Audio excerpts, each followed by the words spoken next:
ಕುಡಿಗೆಯ ಶ್ರೀ ಶಕ್ತಿ ವೃದ್ಧಾಶ್ರಮದ ವಯೋವೃದ್ಧರಿಗೆ ಹೊಸದಾಗಿ ಅಂಗಡಿ ಉದ್ಘಾಟಿಸಿದ ರಮ್ಯಾ ಮತ್ತು ದೀಪುರವರು ಅನ್ನ ಸಂತರ್ಪಣೆ ನಡೆಸಿದರು.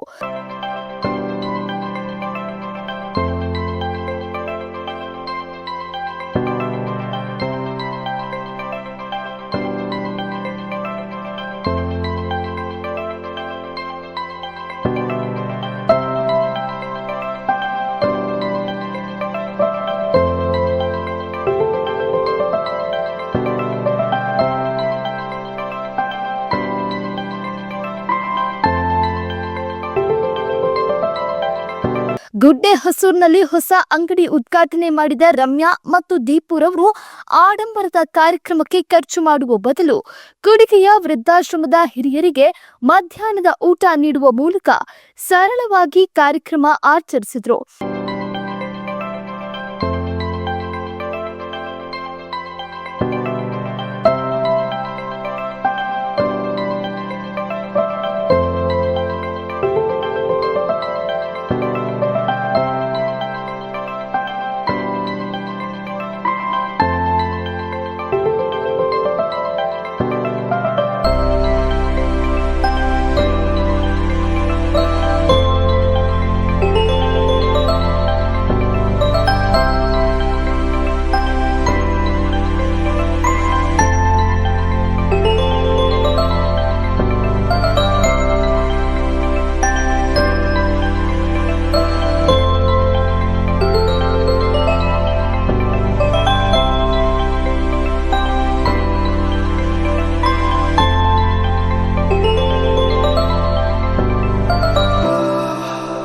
ಈ ವೇಳೆ ಹಿರಿಯರ ಯೋಗಕ್ಷೇಮ ವಿಚಾರಿಸಿ ಅವರ ಆಶೀರ್ವಾದ ಪಡೆದರು.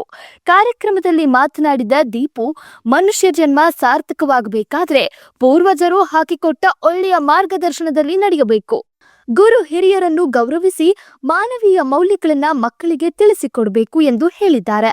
ವೃದ್ಧಾಶ್ರಮದಲ್ಲಿರುವ ಹಿರಿಯ ಜೀವಿಗಳನ್ನ ನೋಡಿದಾಗ ಮನಸ್ಸಿಗೆ ನೋವಾಗುತ್ತದೆ ಎಂದರು.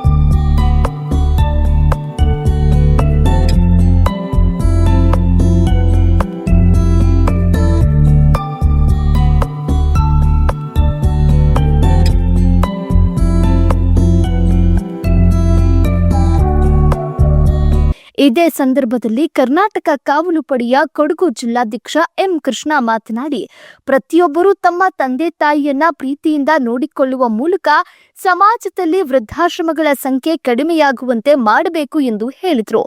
ಇಂದಿನ ಮಕ್ಕಳು ಅಜ್ಜ ಅಜ್ಜಿಯರ ಪ್ರೀತಿ ಮತ್ತು ವಾತ್ಸಲ್ಯದಿಂದ ದೂರವಾಗ್ತಾ ಇದ್ದಾರೆ. ಮೊಬೈಲ್ ಬಳಕೆಯಲ್ಲಿ ಹೆಚ್ಚು ಸಮಯ ಕಳೀತಾ ಇರುವುದು ನಮ್ಮ ಸಂಸ್ಕೃತಿಯ ಮೇಲೂ ಪರಿಣಾಮ ಬೀರ್ತಾ ಇದೆ ಎಂದು ತಿಳಿಸಿದರು.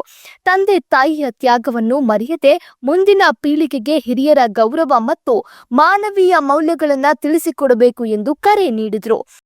ಕೆಲವು ಮಂದಿ ತಮ್ಮ ಹುಟ್ಟುಹಬ್ಬ ಅವತ್ತು ಅಂಗಡಿ ಓಪನಿಂಗ್ ಈ ತರ ಹಲವಾರು ಕಾರ್ಯಕ್ರಮ ಮಾಡುವಾಗ ಸ್ನೇಹಿತರನ್ನ ಅವ್ರನ್ನ ಕರೆದು ಪಾರ್ಟಿ ಕೊಟ್ಟು ಒಳ್ಳೆ ಊಟ ಕೊಟ್ಟು ಮಾಡುವ ಬದಲು ಇವತ್ತು ಒಂದು ಅಂಗಡಿ ಓಪನಿಂಗ್ ಅಂತೂ ರಮ್ಯಾ ಹಾಗೂ ದೀಪ ಮತ್ತು ಅವ್ರ ಸಿಬ್ಬಂದಿಗಳು ತಮ್ಮ ಅಂಗಡಿ ಓಪನಿಂಗ್ ಆಡಂಬರ ಮಾಡದೇನೆ ಆ ಆಡಂಬರದಲ್ಲಿ ಮಾಡುವಂಥ ಖರ್ಚನ್ನ ಇವತ್ತು ಏನು ಕೂಡಿಯ ವೃದ್ಧಾಶ್ರಮಕ್ಕೆ ಇರುವಂಥ ವೃದ್ಧರಿಗೆ ಒಂದು ಹೊತ್ತಿನ ಒಂದು ಒಳ್ಳೆಯ ಊಟ ನೀಡಿ ಅವ್ರ